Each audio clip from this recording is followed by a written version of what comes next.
안녕하십니까. 논리로 푸는 사주학의 석하 소재학입니다. 전국에 계신 시청자 여러분 반갑습니다. 그리고 현인의 길을 같이 가고 있는 도반 여러분 공부 열심히 하십시오. 이제 막바지입니다. 자, 오늘은 59강으로 행운법 분석이라는 주제를 가지고 강의를 진행하도록 하겠습니다.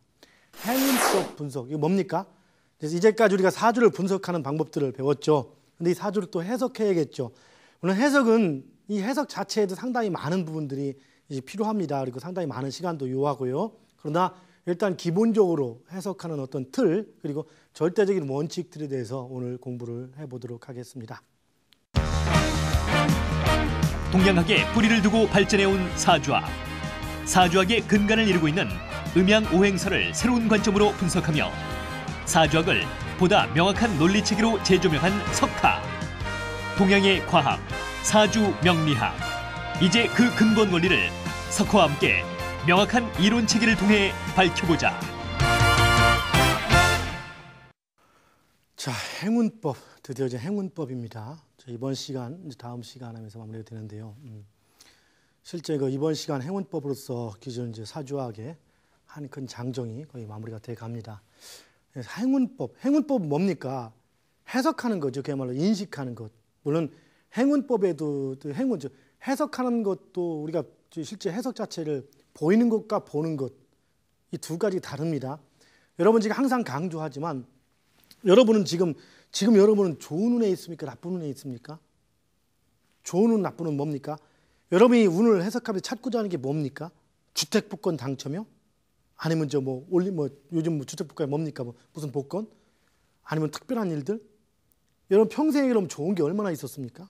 앞으로 얼마나 좋을 건가요? 여러분, 우리는 누구나 운의 패턴에 있습니다. 바로 이 패턴인데 잘 느끼지를 못합니다. 알려주기 전에는. 그것은 운전면허를 공부하지 않은 사람이 도로를 이렇게 운전해 나갈 때 각 게시판을 보면서도 그는 그 나름대로 보고 있다. 운전면허를 공부한 상태에서 도로를 다시 보면 그 도로가 달리 보입니다. 같은 현상입니다. 알고 나서 보는 것, 아는 만큼 보인다고 하죠. 알고 나서 바라보는 것, 모르고 보는 것 차이는 엄청납니다. 그런데 우선 좋고 나쁨의 개념부터 잡아줘야 되는데 우리는 지금 좋고 나쁨의 개념들을 어떻게 알고 있습니까? 외람된 얘기지만 제가 가끔 그런 얘기를 질문합니다. 지금 우리 현재 대통령으로 이렇게 계신 대통령 한번 예를 들어볼게요. 우리 지금 현재 대통령 노 대통령이죠. 운이 좋습니까? 나쁩니까? 제가 이렇게 물어봅니다. 한번 사람들에게 운이 좋은 겁니까? 나쁩니까? 그럼 사람들이 깨웃깨웃합니다. 운이 좋다고 하려다 보니까 대통령 지금 탄핵도 당하고 요즘은 대통령은 누구나 국회의원부터 시작해 누구나 대통령 한 번씩 이렇게 시비야만이 영웅이 되는 것처럼 해서 아주 상당히 그 지위를 낮게 보고 있습니다. 그건 참 바람직하지 않은 건데요. 어쨌든 그런 현상이 됩니다. 지금은 누구나 건드리는 아주 상당히 낮게 내려와 있는 대통령이 돼 있죠. 별 어떤 힘을 다하겠죠. 그러면 운이 나쁜 거네, 틀림없이. 그렇죠? 나쁘다고 얘기하면 끄떡끄떡한데 맞다고. 지금 운 좋습니까? 물어볼 때 운 좋다고 하지 않겠죠. 그런데 실제 물어봅시다. 운이 나쁘면 대통령을 할 수가 있을까요? 운이 나쁘면 대통령을 할 수 있을까요? 과연 운이 좋은 겁니까? 나쁜 겁니까? 여러분 지금 여러분 자신이 운이 좋은 겁니까? 나쁜 겁니까? 어떤 사람 잡아놓고 물어보십시오. 당신 운 좋냐 물어볼 때 각양각색입니다. 어떤 사람은 마음이 편안할 때가 운이 좋다. 어떨 때는 뭐 할 때 좋다. 과연 좋은 게 무엇을 의미하는 겁니까? 정확히 우선 알아야 됩니다. 정확히 인식하는 것, 이것이 우선 가장 중요한 것 중에 하나입니다. 뭔가 어느 것이 정확한 것이냐. 보이는 것과 보이지 않는 것. 운은 해석해 나가는 겁니다. 현대 세계는 우리 살아가면서는 절대와 상대가 있는데 우리 현재의 세계는 절대 세계입니까? 상대 세계입니까? 상대적 세상입니다. 이 모든 것은 눈에 보이는 거기 때문에. 그런데 이 상대의 모든 행위는 절대에 의해서 나타나지만 절대 어떤 원칙에 의해서 나타나지만 항상 원칙대로 나타나지는 않는다는 겁니다. 그래서 어떤 상대적인 해석은 상당히 많은 변수가 따릅니다. 그래서 사주학의 어떤 해석적인 측면은 언젠가 얘기했지만 비결정론이라고 봐야 된다. 세부적인 구체적인 개념에서 볼 때는 비결정론이고 큰 흐름에서 볼 때는 결정론입니다. 무슨 얘기냐고요? 과학이 현재 최대 양자역학이나 과학이 아인슈타인 이후의 과학에서 뭘 하겠습니까? 이 세상의 모든 것들은 논리가 이론이 정확한 이론만 있다면은 정확히 모든 현상들을 예측할 수 있지 않겠나라고 생각했었는데 실제 아무리 정확한 이론이 생겨도 확률로만 나오지 정확한 어떤 행위까지 예측이 되지 않는다는 겁니다. 구체적인 것까지는. 바로 이것이 비결정론이라고 지금 얘기합니다. 이제 양자역학의 범주까지 넘어오는 건데요. 실제 사주학의 개념도 이렇습니다. 누군가 배가 고프다. 이건 정확히 알 수 있습니다. 뭔가 먹을 것이다. 그런데 그 사람이 짜장면을 먹을지 라면을 먹을지 밥을 먹을지는 모릅니다.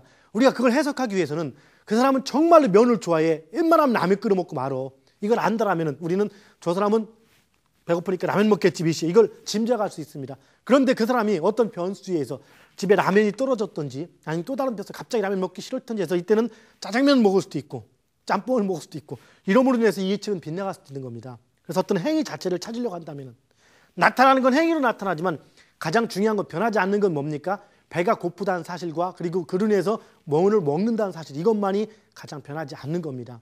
사주학에서 정확히 흐름을 찾는 것은 배가 고프다는 것과 뭔가를 먹는다는 것만 나오는 것이지 이렇게 짜장면, 라면을 구체적인 것을 딱 잡는 건 아닙니다. 이런 결정적인 것을 유추해내는 것은 어떤 분야입니까? 점단의 분야가 되겠죠. 단 점단은 항상 이걸 예측해내지 못할 뿐인 것이죠. 뭔 얘기인지 아시겠습니까? 그래서 참 어렵습니다. 운에도 역시 절대적인 원칙의 운과 상대적인 게 있습니다. 마지막 해석할 때는 상대적으로 해석을 해줘야 되는데 어떤 경우든. 그러나 그 상대적인 해석이 가기 전까지는 최대한 절대적인 원칙하에서 원칙이 나와줘야만 분석이 나와줘야만 상대적 해석을 쉽게 해나갈 수가 있는 것입니다. 뭔 얘기인지 아시겠죠? 자, 우리가 보이는 것, 즉 누군가 행위로 나타나는 것, 마음을 먹었을 때 행위로 나타나는 마음 먹은 것은 양입니다. 우리는 행위로 나타나기 전에는 눈에 보이지가 않습니다.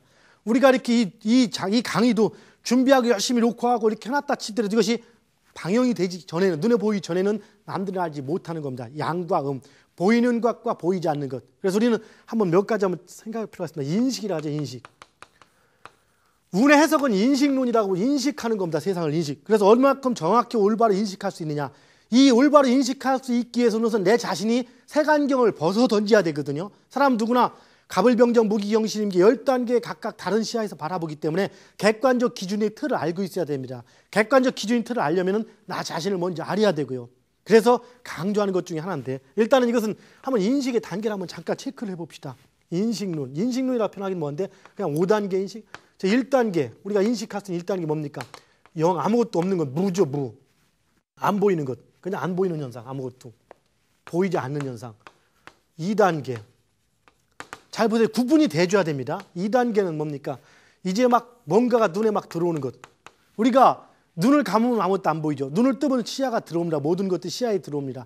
들어오지만 그 모든 시야가 막연히 들어오는 거지 거기에 어떤 하나의 특정한 개념을 주지 않았을 때 이것이 바로 2단계죠. 3단계는 어떤 단계입니까? 그 중에서 하나에 대한 특정한 관심을 줬을 때 우리가 이 많은 것 중에서 바로 이걸 봤을 때 이 눈의 시야에 들어오는 것 여러분 시야에 들어오는 것은 방, 거실 모든 거지만 그중에 TV를 통해서 이 강좌를 보고 있는 것 이 자체가 바로 이 단계입니다. 그리고 우리가 살아가면서 어떤 분야, 전문 분야에서 인식해 주는 것 최초의 인식이 되죠. 최초의 인식의 단계 뭔가를 알게 된 단계.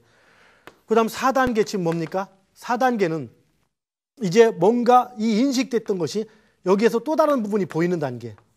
반대적인 측면, 잘못된 부분, 오류 이런 것들이 보이는 단계. 즉 처음에는 우리가 3단계에서 뭡니까? 인식의 최초의 인식 단계. 뭔가 인식하면서 이제 세상을 배워갑니다. 사주학도 역시 마찬가지. 이런 것이 배우다가 조금 있다 보니까 문제 있네.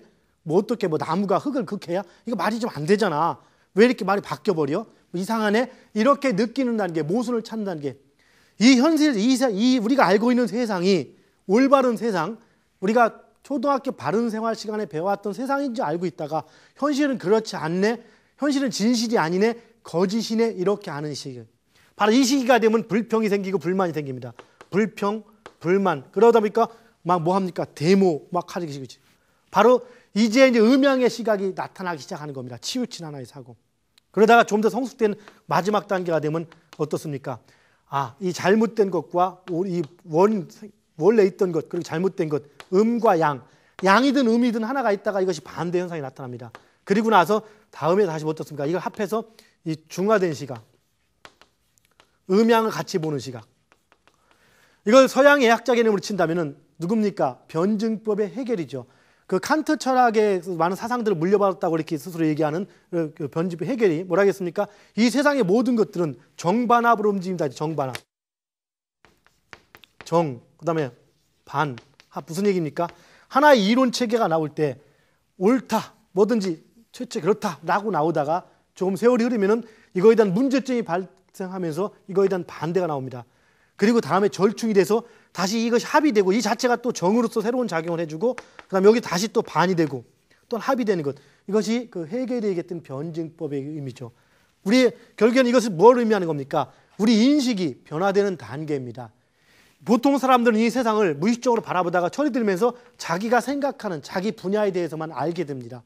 그러다 조금 지나면서 이게 잘못됐네. 우리가 막 사회를 공부하면서 세상의 모순을 아는 사람들이 뭐라고 합니까? 이 세상은 모두가 다 거짓이야 얘기합니다. 실제 세상은 모두가 다 거짓입니다. 그러나 모두가 거짓인 건 아니거든요. 거짓과 진실이 섞여 있는 거죠.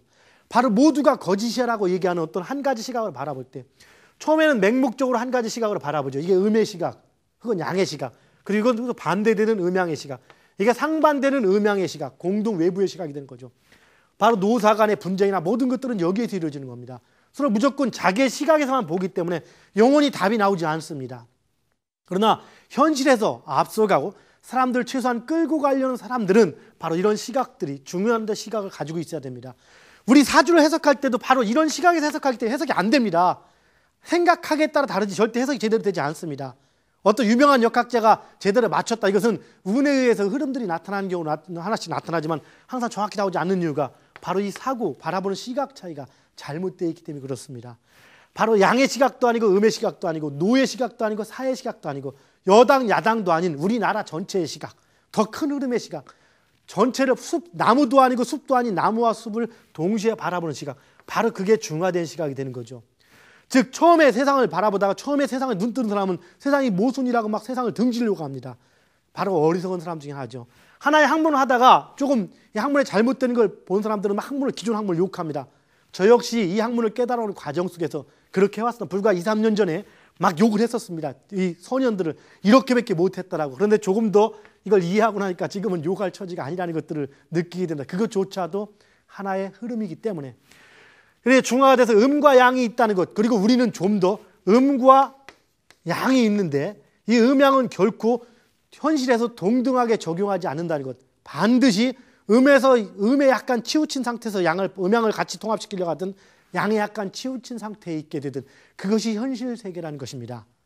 무슨 얘기인지 아시겠습니까? 이 인식들, 여러분들은 바로 이 5의 단계에서 세상을 바라볼 수 있을 때, 이 사주학을 분석해 줄 때 그때만이 정확히 사주학의 흐름을 분석할 수 있습니다.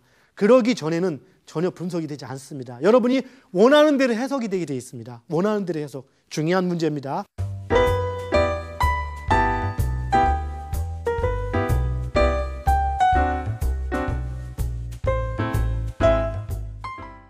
지금 여기서 공부할 수 있는 행운법은 일단 절대운에 대해서, 대운에 대해서 일단 오늘 공부를 해볼 겁니다. 물론 나중에 또 공부가 충분히 되고 이런 사고방식까지 익숙한 상태에서는 상대운까지 알아봐야겠지만 그것은 상당히 좀 더 깊은 중화된 준비가 필요한 것이고요. 자, 사주를 하나 봅시다. 일단 분석을 해봅시다. 계묘, 을묘, 병인, 기축, 이 사주 하고요. 그 다음에 을류, 갑신, 뭘로 할까요? 그냥 을갑이니까 합시다. 무인, 임자, 개축, 개.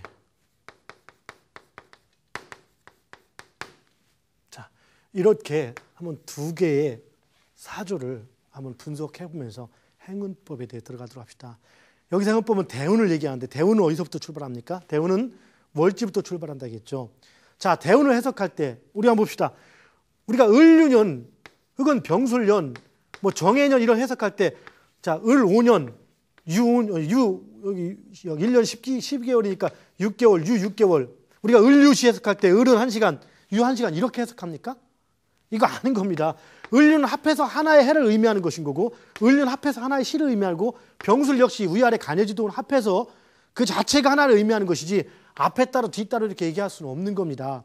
그냥 구분해서 써놓을 수는 있을지라도 아니면 적당히 을류론을 볼 때 전반부는 을목이 작용하고 후반부는 유금이 작용한다.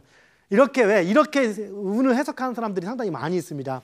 대운도 10년 중에서 을류로 되고 이렇게 따지면 전반 5년은 을, 5년은 유, 혹은 또 어떤 사람은 천간이 중요하다고 누가 얘기하니까 한 7년 정도는 을로 되고 자기는 7대 3으로 한다든가, 또 반대로 또 지지가 중요하다니까 3대 7. 이게 왜 그렇습니까? 원칙이 있지 않고 중간 과정부터 그냥 들은 거 가지고 그 다음부터 따지다 보니까 애초에 기본 원칙이 없다 보니까 어디에서 비교할 수 있는 게 없습니다. 기본 원칙이 있는 연역체계가 있다라면 이런 것들이 의미가 없다는 걸 우리는 알게 되죠. 그냥 은은 10년은 공이 값인 을류든지 그 자체가 10년을 적용하는 것이지 5년씩 적용하는 게 아니죠. 단지 10년 이내에 또 다른 운의 패턴이 5년씩 4년씩 있는 것, 그건 사실이지만 어떤 운을 적용할 때 전반부 5년은 천간, 지지 뭐 이런 얘기들은 이제 하지 마시기 바랍니다. 더 이상은 우리 그 점사주가 아닌 논리사주 개념에서는 그 부분들을 일단 벗어나야겠죠. 자, 사주를 한번 분석해 봅니다. 자, 병화. 이렇게 병화일간 사주 있죠, 병화. 이 병화 사주인데 어떻습니까? 자, 인성 을목이 있죠. 그리고 비겁 없고, 그다음 식상 기토 있고, 재성 없고, 계수 있습니다. 점수를 봅시다. 이제 알죠, 여러분들? 자, 인성 을목의 점수가 어떻습니까? 을목 묘 100점, 월지 100점. 그다음에 축에는 목이 없죠. 축 개신기 이해하시죠? 개신기. 그다음에 인중에는 병갑이니까 어떻습니까? 여기는 몇 점? 자, 30점. 그다음에 시지 또 묘에는 가불이니까 20점에서 을목은 150점. 기토는 몇 점입니까? 기토가 월지 가불목에 안 들어있죠. 축 개신기 기토 들어있죠. 그래서 몇 점? 60점. 인 무병갑 들어있습니까?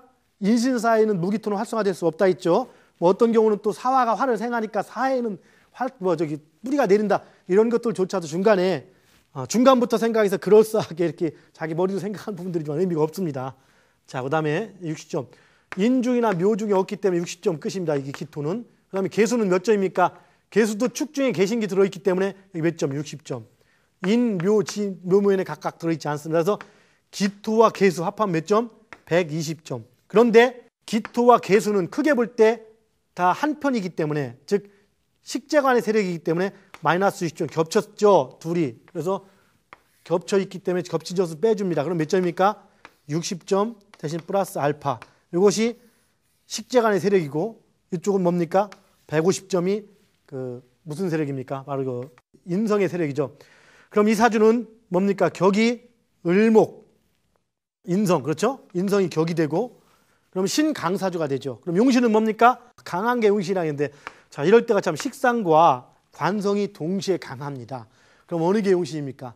이렇게 보통 이 사주에서 식상, 재성, 관성 두 개 있을 때는 두 개가 동시에 용신이 됩니다. 그리고 식재관 세 개가 있을 때는 세 개가 동시에 용신이 되지만, 식관이 있을 때는, 이렇게 두 개가 있을 때는 이 동시에 용신이 되지 않고 하나는 용신, 하나는 하나는 한신, 이렇게 변합니다. 이게 중요한 겁니다. 그 이유는 뭐냐?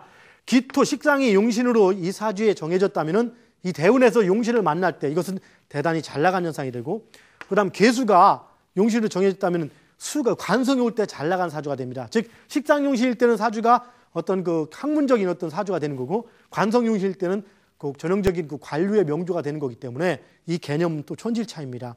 그럼 둘 중에 어떤 개념입니까? 강한 것, 점수가 높은 것이 용신이 되는 겁니다. 식상용신이면 식재, 희신이 되겠고, 관성용신이면 재관이 되겠죠. 자, 그런데 어느 게 점수가 높습니까? 지금 보니까 기토도 60점, 개수도 60점, 점수는 똑같습니다. 이럴 경우가 참 난감하죠. 점수가 똑같을 때 어느 게 강합니까? 이렇게 점수가 똑같을 때는 바로 이제 그 위치를 따집니다. 어떤 위치요? 이 기토가 첫째 기토가 일간하고의 개념에서 얼마큼 가까이에 있는가. 이 사주는 잡읍시다. 기토는 일간 옆에 붙어 있고 개수는 멀리 있습니다.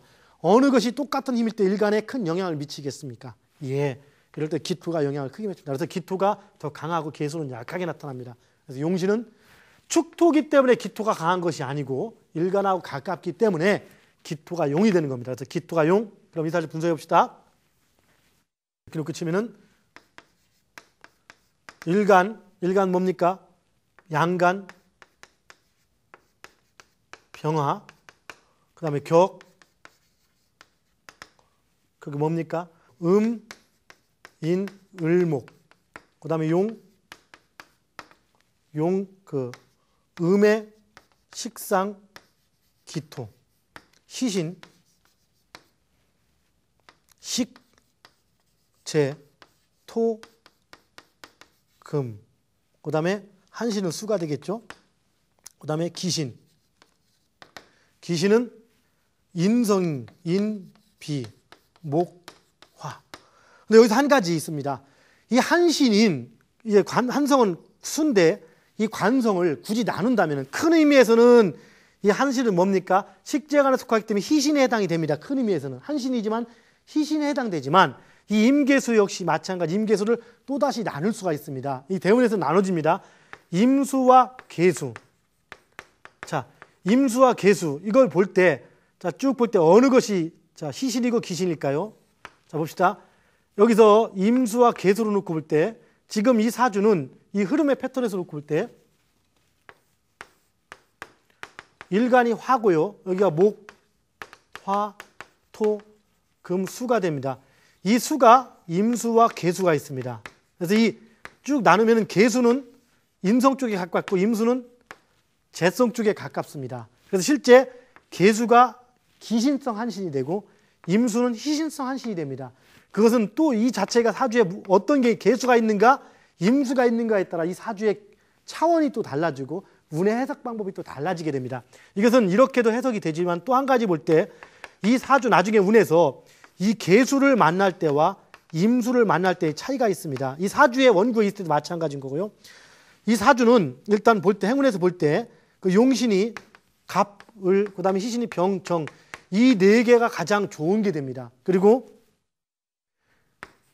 경, 신, 임, 계 요 네 개가 가장 나쁜 어떤 대운의 현상이 됩니다. 그 중에 제일 나쁜 것은 그 격에 해당되는 지금 말이 바뀌었네요.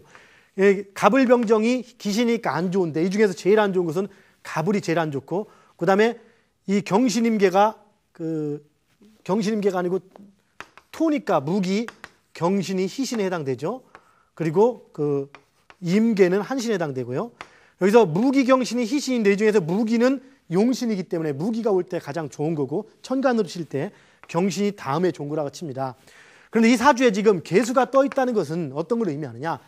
지금 계수는 우리가 얘기할 때 자, 기신성 한신입니까? 희신성 한신입니까? 이 계수 때 임수는 희신.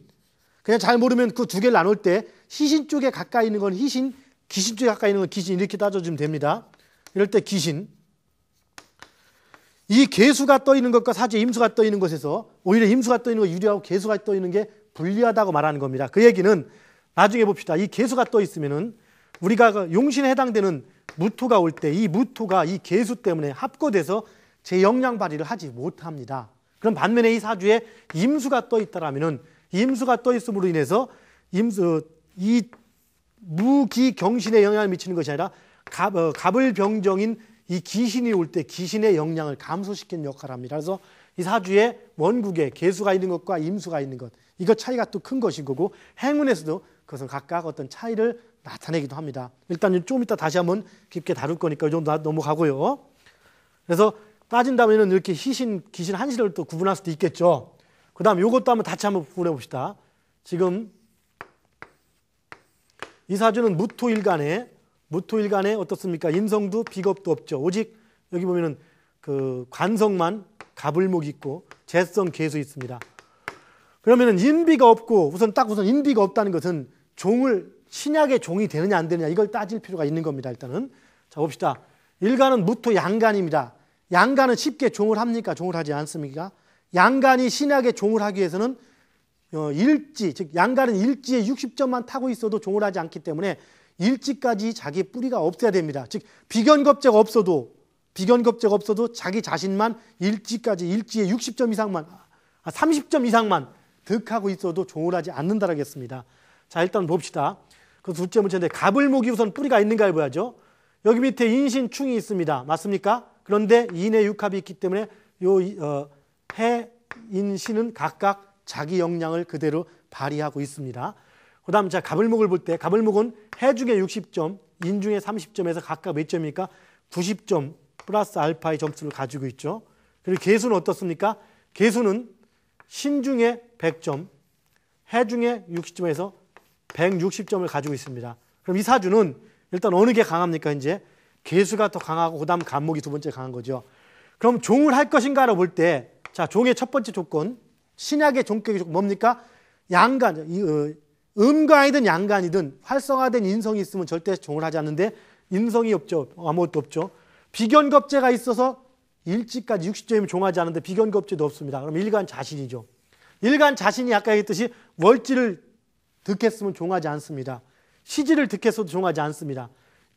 양간은 일지만 독해도 등하지 않는데 이건 월지, 시지, 일지 전부 다 뿌리가 없습니다. 그래서 이것은 종격이 되지. 무슨 종이? 신약의 종격이 됩니다. 이 사주는. 그래서 굳이 구분한다면은 자, 여기서 그냥 써나갑니다. 일간, 원래 양간, 무토, 그 다음에 그 격은 신약의 종격. 그렇죠? 굳이 치면 뭡니까? 종, 관이 강합니까? 재성이 강합니까? 재성이 강하니까 종재, 종관. 그럼 용은 뭡니까? 용은 재성, 재, 계수. 그리고 양, 관, 갑, 을목. 이것을 전부 다 같이 용으로 가지 있게 되는 겁니다. 그 다음에 희신은 어떻습니까? 희신은 재, 관, 수, 목. 그렇죠? 기신은 종격일 때는 비가 먼저다. 비인, 토, 화. 한신은 식상성 금. 그럼 여기서 금에는 경금과 신금으로 나눠볼 수 있는데 경금과 신금 중에서 어느 것이 희신이고 어느 게 기신입니까? 자, 일단 봅시다. 이 사주는 재관이 일단 지금 신약이 좋게 재관이 용신이죠. 그럼 재관 쪽에 가까이 있는 게 뭡니까? 자, 재관. 여기서 재관이 무슨 성입니까? 재관이니까 수목이죠. 수목. 수목에 가까이 있는 것. 수목. 그러니까 좀 잠깐만 기다립시다.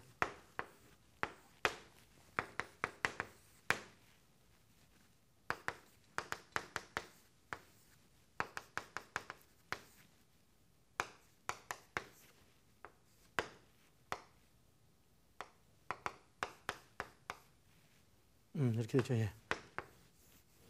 지금 이 재관성입니다. 여기는 식재. 이렇게 놓고 볼 때 여기는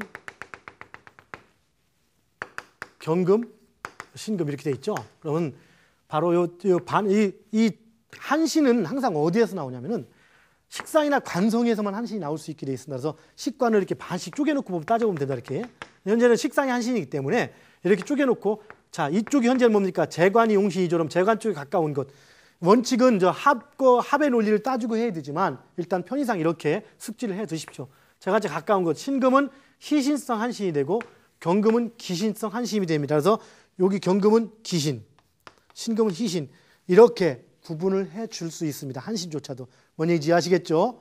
자, 그다음 이 사주 자체가 이렇게 했을 때 이 사주 자체의 특성 자체는 지금 얘기했던 이 사주는 그 종재관격이기 때문에 예를 들어서 남자의 사주다. 그러면 어떻습니까? 신리에도 민감하고 그리고 카리스마도 갖추고 있고 조직과 성실성과 아울러 카리스마를 가지고 조직에 적응을 잘하기 때문에 전형적인 관료의 명조. 어느 계통 관료입니까?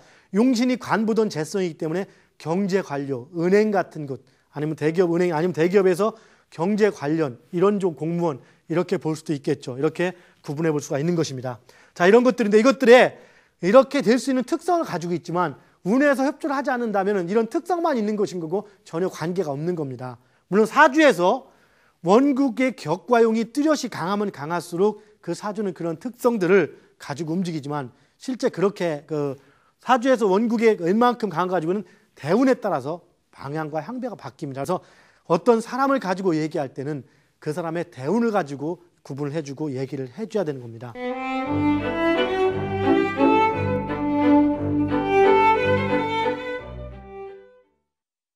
앞에 계묘, 을묘, 병인, 기축이라는 이 사주의 대운을 한번 작성해 볼게요. 자, 이 사주가 그 계묘입니다. 연간이. 그래서 처음에 시작은 항상 어디부터 시작됩니까? 을묘부터 이렇게 시작이 됩니다. 을묘부터 시작이 되죠. 을묘부터 시작이 되는데 이것이 지금 남자일 경우는 어떻습니까? 음년에 태어났으니까 역행이 되고 여자일 경우에는 순행이 됩니다. 일단 남자라고 가정하고요. 역행으로 한번 따져봅시다. 그 다음 을묘 어떻습니까? 역행이니까 갑인,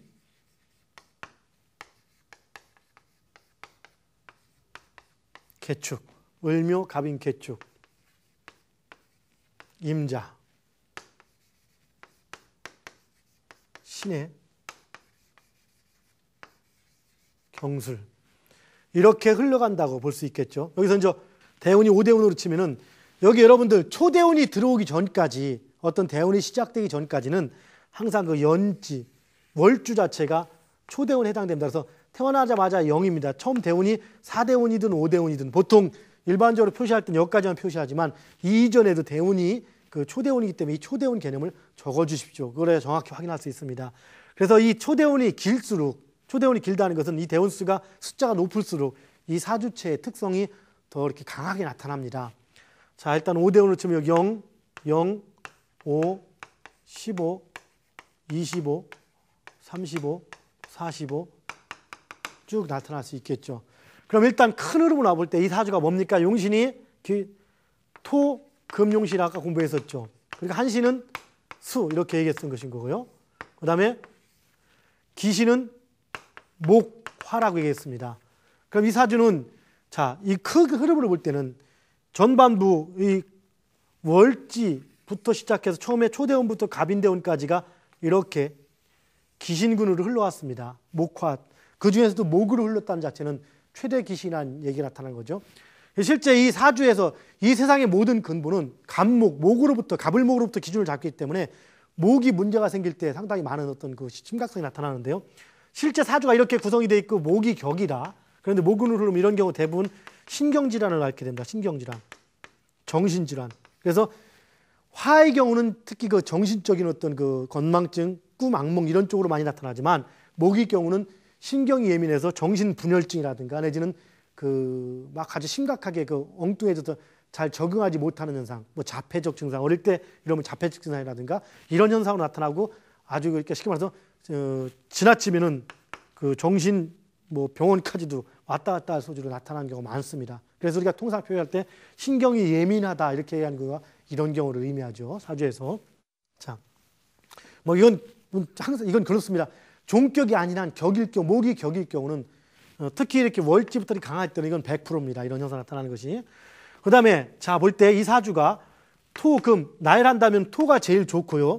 그 다음에 금이 두 번째 좋고, 그 다음에 수가 세 번째고, 그 다음에 이제 나쁜 개념이 들어가지만 나쁜 거 화가 나쁜 거고, 그 다음에 목 이렇게 구분해 볼 수가 있습니다. 이것을.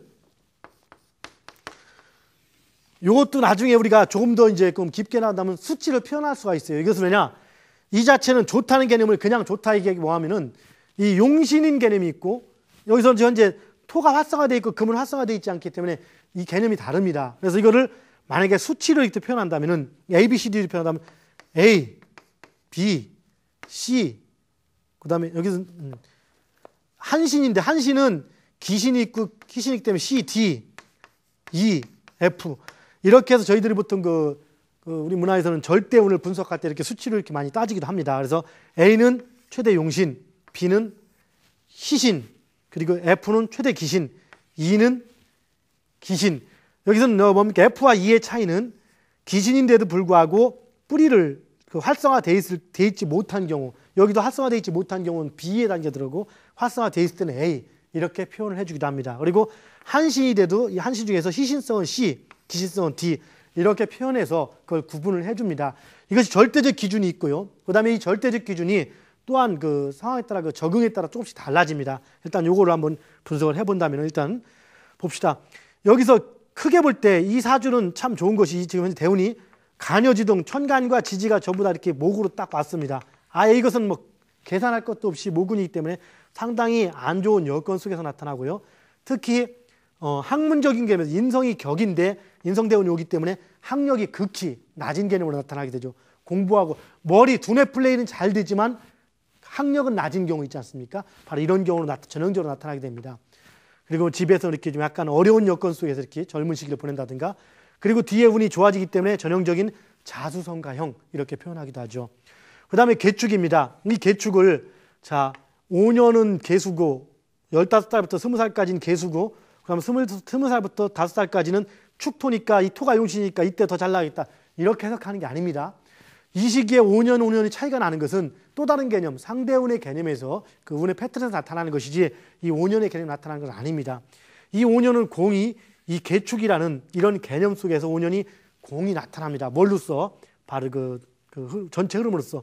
이 개축을 둘로 또 구분해 볼 수가 있습니다. 개축을 전체로 볼 때는 이것은 수의 운의 개념을 나타나기도 하고요. 첫 번째. 두 번째는 수와 토운이 겸해 있다 이렇게 볼 수도 있고요. 세 번째 구분은 이 수 중에서 개수인데 개수가 얼만큼 센가로서 구분해 볼 수가 있습니다. 그 얘기는 개수가 이제 개축 말고 개수 밑에 개사도 있을 때 있고, 그 다음에 축해, 유, 미, 사, 묘니까 이런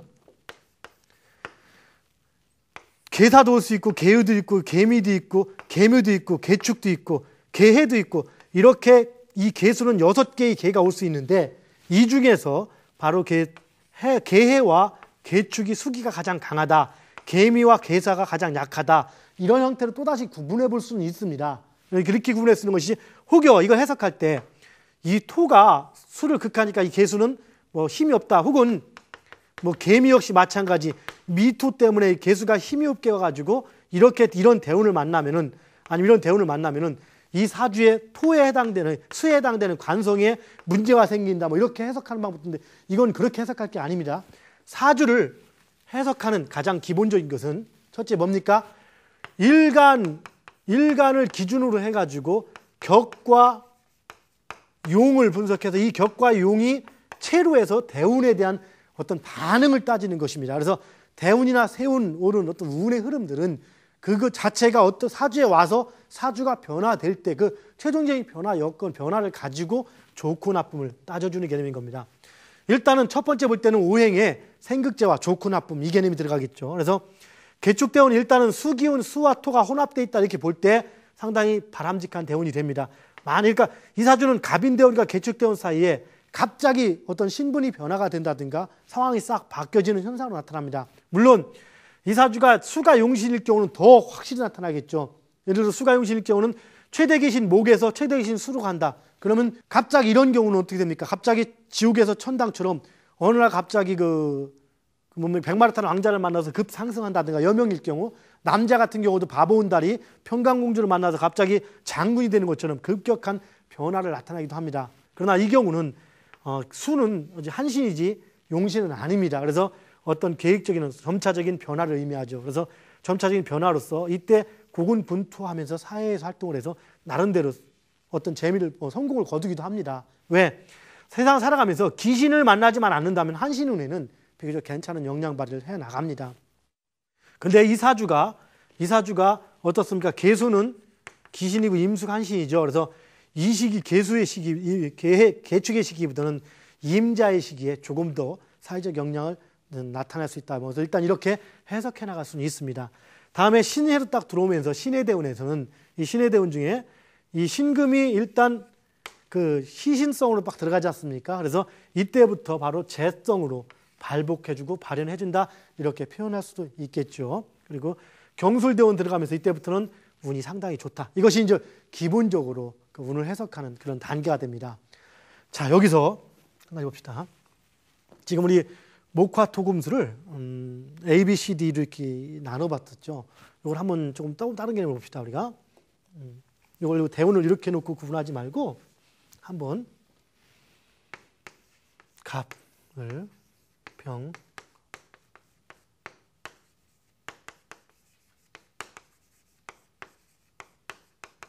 대운을 해석할 때 중요한 것은 5년씩 끊어서 해석하는 게 아니라는 것.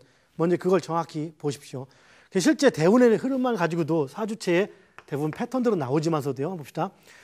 이것이 이제 절대운인데요. 절대운을 우리가 분석할 때 일단 처음에 초기 분석 개념을 친다라면은 이 사주에서 갑을은 어디에 해당됩니까? 자, 목이죠. 목은 최대기신이니까 이걸 만약에 점수로 친다면 이렇게 F 이렇게 갑을을 표현할 수 있습니다. 물론 나중에는 어떤 상황에 따라서 똑같이 F 마이너스 플러스 또 이렇게 표현할 수 있겠지만 일단은 F로 표현이 됩니다. 최대기신을 나타내는 거죠. 그 다음에 여기 병정은 뭡니까? 화니까 2죠. 2니까 2. 그러니까 말하자면 점수가 좀 덜 나쁘다는 얘기죠. 이 F를 만나면은, 인생에서 이런 F를 만난다면은 정말 힘든 시기를 겪는 겁니다. 정말 힘들다고 얘기하는 거죠. 그리고 2를 만나면 힘은 듭니다. 그래서 살아를 가지만. 그 다음에 이제 여기가 CD가 되는데요. 시들시들, 이제 무기토죠. 여기 CD가 되는 게 아니라 여기는 용신이네요. 그러면 여기는 어떻습니까? 무토는 A, 무기토. 그 다음에 경신금 뭡니까? B. 무기토 대운을 만난다면 대부분이 사이에 어떤 역량을 발휘하고 최소한 그렇지 않다 치더라도 상당히 그 일반 세상에 살아가면서도 앞서가고 정말 그 나름대로 이루고 살아가는 그런 역량을 가지게 됩니다. 물론 이런 대운 중에서도 연운에 따라, 용신대운에도 연운에 따라서 힘든 몇 년 정도는 힘든 시기가 있습니다. 그리고 기신대운에도 연운에 따라 2, 3년 정도는 약간 이렇게 좀 사회적 역량을 발휘하는 경우는 있습니다. 그것은 사주의 어떤 격용, 정도에 따라 다르게 나타나기도 하죠. 그리고 임계, 이것이 이제 차이가 있는데요. 이 사주는 어떻습니까? 임수가 바로 그 희신의 역할을 해주죠. 그래서 이게 C가 되고 계수가 기신이니까 D가 됩니다. 이렇게. 이것이 뭐라고 부르냐? 요 분석 자체를 우리는 초기 분석이라고 부릅니다. 초기 분석. 무슨 분석? 초기 분석. 절대운의, 상대운이 아닌 절대운의 초기 분석. 즉 이것은 원칙이 이렇게 흐르는 겁니다. 그래서 A에 해당되는 무기토 대운. 이것 지지도 이제 비슷하지만 지지 약간 차이는 있지만 지지도 그렇게 볼 수 있습니다. 인묘. 그러나 지지는 또 약간 차이가 있죠. 자, 일단 이걸 봅시다. 이렇게 놓고 보고 그다음에 여기서 이것을 다시 이제 적응 분석, 사주에 적용할 때 이 사주의 천간에 간목과 을목과 계수가 떠 있음으로 인해서 이 역량을 제대로 발휘하지 못하는 경우로 나타나기도 합니다. 그 얘기는 이 간목이 사주에 올 때 그대로 아무 장애 없이 사주에 오느냐? 그 얘기는 뭐냐? 천간에서 가장 중요한 것은 합입니다. 합을 만나면은 그 역량이 많이 없어져 버리고 소실돼 버리다시피 합니다. 그래서 제 역량 발휘를 못하는 거죠. 그러나 이 사주는 간목이 올 때 이 사주에 어떻습니까? 간목이 딱 오는데 이 사주는 기토하고 이렇게 합이 됩니다. 서로. 그럼 무슨 얘기입니까? 원래 이 간목이 그냥 오지 않고 이 사주가 느끼는 것은 간목이 올 때 간목을 느끼는 것이 아니라 기토가 없어지는, 즉 간목과 기토가 합해서 제 역량을 상실하기 때문에 간목이 오는 걸 느끼는 것이 아니라 기토가 사라지는 걸 느끼는 현상으로 나타납니다. 그래서 용신이 이제 여기서 이 사주에서 유일하게 용신인데요. 용신 하나가 최대기신하고 만나서 이렇게 합이 돼서 없어진다 이렇게 볼 수 있기 때문에 이건 F 중에서도 뭐 제일 나쁜 최대 F다 해서 F 마이너스 이렇게 칠 수 있습니다. 그래서 가분이 올 때가 가장 안 좋다 뭐 이렇게 표현할 수도 있겠죠. 굳이 친다면은 물론 때에 따라서는 반대로 나타나기도 하지만 을목은 올 때 그대로 을목대로 나타납니다. 그래서 을목 그대로 나타나고요. 병화 역시 그대로 2, 정화 역시 그대로 2 나타납니다. 그 다음에 여기에 무토가 오는데 무토는 이 제일 좋은 거죠. 원래 이 사주에 제일 좋기 때문에 예를 들어서 이 경우는 100억을 번다 아니면 100점이다 이렇게 지금 이 사주를 그대로 오면은 이제 이게 중요합니다. 이거 하나가 100점을 딱 벌게 되는데 이 사주는 무토가 영원히 오지 못합니다. 왜? 이 계수가 있기 때문에. 그 얘기는 무토가 딱 오는 순간에 이 계수가 먼저 마중을 나가서 합이 됩니다. 즉 이 무토는 이 사주에 나가서 토의 역할을 하기에 앞서 이 계수와 합을 함으로써 이 계수를 이 사주에서 계수의 역할을 없애주는 역할을 합니다. 그럼 이 사주가 느끼는 것은 무토가 올 때는 A가 플러스 되는 건데 원래는 지금은 A가 플러스 되지 않고 계수가 없어지는 것만 느끼는 겁니다. 그러다 보니까 어떻게 나타납니까? 이 계수가 이 사주에 차지했던 비용이 뭡니까? 이 계수가 사주에서 큰 비중을 차지했다면은 예를 들어서 최대 격이었다면은 이게 없어질 때 좋겠죠. 근데 이 사주는 계수가 뭡니까? 원래 의미는 D입니다. 한신성 기신. 그러니까 별로 크게 사주에 나쁘진 않지만 조금 좋지 않은 조금 나쁜 애인데 얘가 없어지면 사주는 좋긴 좋죠. 그러나 크게 좋은 건 아닙니다. 근데 얘가 없어지는 대가가 뭡니까? 용신이 제 역량을 발휘하지 못하는 거죠. 즉 누군가가 뭐 돈으로 친다 얘기하지만 뭐 100억을 줘야겠다 뭐 이렇게 하는데 이 100억을 주는 것을 작은 명예, 아주 이 작은 명예 때문에 이걸 버려버릴 수도 있는 것인 거고 누군가 장관자를 줘야겠다는데 이 사람이 예전에 자기가 실수했던 작은 실수 때문에 이 장관을 못하게 되는 거나 마찬가지일 수 있는 거죠. 그렇게 되면은 바로 이 무토가 원래는 A지만 여기서 이 계수가 없어질 때 이 사주는 좋습니까? 나쁩니까? 좋죠. 좋다는 것은 원래 점수를 칠 때 A, B, C, D, E에 해당되는데 얼만큼 좋습니까? 많이 좋지가 않습니다. 그래서 실제는 C만큼 좋거나 아니면 B 마이너스만큼밖에 좋음이 없는 겁니다. 그 얘기는 이 무토가 그냥 이 사주에 이렇게 올 때는 A만큼 대단히 좋은 영향을 가져올 수 있지만 개수가 있음으로 인해서 무토가 제 역량을 발휘하지 못한다는 얘기입니다. 이게 바로 적응 분석입니다. 이렇게 가장 중요한, 나머지는 큰 차이가 없습니다만 여기 특히 무토에 이 개수가 있음으로써 무토의 경우가 이렇게 나타납니다. 기토는 그대로 적용되기 때문에 A입니다. 그리고 경금도 그대로 적용되는 것이 아니라 경금을 떴습니까? 이게 B입니다. 이게 B인데 이 사주에서 경금을 가다 보면 경금으로 나타나는 게 아니라 을목이 있기 때문에 을목의 영향이 없어집니다. 그럼 이 사주는 경금이 올 때 좋은 것과 상대적인 거기 때문에 을목, 나를 제일 힘들게 하는 격이 잡혀지기 때문에 사실은 이 B보다는 더 좋습니다. 최대 귀신이 없어지기 때문에 이 경우는 A로 나타난다고 볼 수 있습니다. B가 아니라. 이 차이가 있습니다. 이해하시겠죠? 그 다음에 신금은 B, 그 다음에 나머지는 그대로 C, D로 나타난다 봅니다. 이것이 적응 분석이죠. 그럼 여기서 이 경금 같은 경우가 A로 상승이 되는 반면에 이건 B에서 A로 약간 상승됐지만 실제 이 무토 최대 귀신, 원래 이것은 최대 용신인 경우는 B-나 C로 떨어지기 때문에 이 바로 여기 개수가 있는 것이 상당히 좀 불리한 겁니다. 만에 하나 이 사주에 개수가 아니고 임수가 있다고 쳤을 때, 임수가 있다고 쳐도 이 사주에 격용 변화는 크게 차이가 없습니다. 그럼 어떤 현상이 되느냐? 바로 또 차이가 생깁니다. 이 무토는 그대로 적용합니다. A, 기토도 A, 즉 용신은 그대로 쓰는 겁니다. 방해가 없이. 그러나 뭐 어떻습니까? 바로 이 용신을 쓰는데 이 기신은, 정화는 임수 때문에 이 정화는 합과가 됨으로써 이 역할을 못하고 이것은 D 역할이나 이를 뚫어두기 때문에 기신을 약하게 무력화시키는 역할을 하게 되는 겁니다.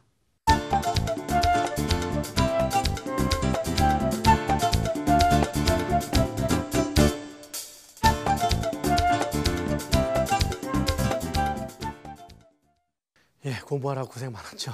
좀 복잡합니까? 아마 그럴 겁니다. 그러나 여러분, 제가 좀 짧은 이 시간에 요약을 하려고 하다 보니까 좀 욕심이 아파서 마음도 급하고 그러다 보니까 좀 빠른 속도로 좀 많은 내용들을 얘기를 했는데요.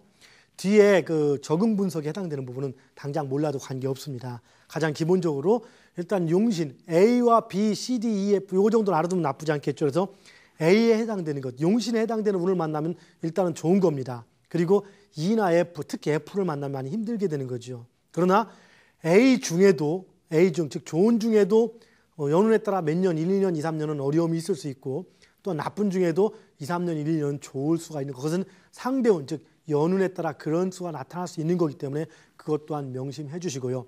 행운은 즉 천간과 지지를 각각 5년씩 나눠서 보는 것이 아니라 통틀어서 10년을 본다는 것 일단 명심해 주시기 바라겠습니다. 감사합니다.